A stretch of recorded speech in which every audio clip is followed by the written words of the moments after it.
Nasy-panovana ny fomba fiasan'ny analogue na Agence nationale d'appui au logement et à l'habitat entina namorana ny fahazahoan'ny malagasy trano fonenana no medanja ny lafin'ny fananantany.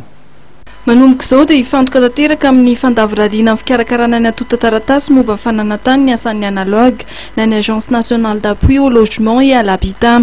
Araka ny fanazavana, ity sampana ity izay ao niveau ministera-panjakana amsahana mifototra avitrasa fampitaovana ary ny fanajariana an-tany dia tsy mivarotra tany fa mandray an-tanana amin'ny fikarakarana ny atota taratasy ny tamin'ny-panjakana anatanterahana tetika asa fanondroana trano sahazany rehetra.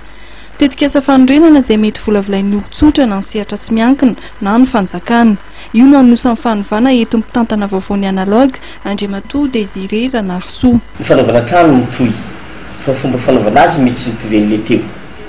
Ny teo zany tonga dia analogue mihitsy maka entrepreneur manao trano dia mandafo ilay trano amin'olona. Zay zany. Fa ny politika anisan'ny hoentiko indray zany dia anao production na tany indray zany zay. Production na terrain zany hoe mitady site zay dia viabilisena reny aménagena reny dia izay no ataonay tolotra ho an'ireo partenaire. Izy moa ny partenaire ao ohatra ny ministère, ao ohatra ny entreprise privée, ao ohatra ny banque.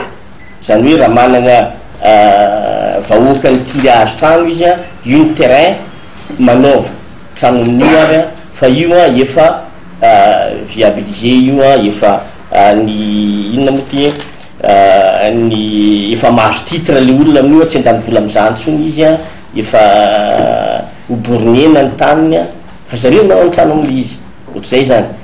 Amin'izay zay tsy mandafo trano intsony fa efa an'ilay public an'ilay entreprise ilay trano. Ohatr'izay zany amin'ny ankapobeny. Raha ny fanazavana dia toerana 520 no efa voatilin'ny analogue anatanterahana tetika asa fanondrena trano fonenana sahazany rehetra ka ny 3 amin'ireo no efa vita tanteraka ny atota taratasy momba ny fananantany.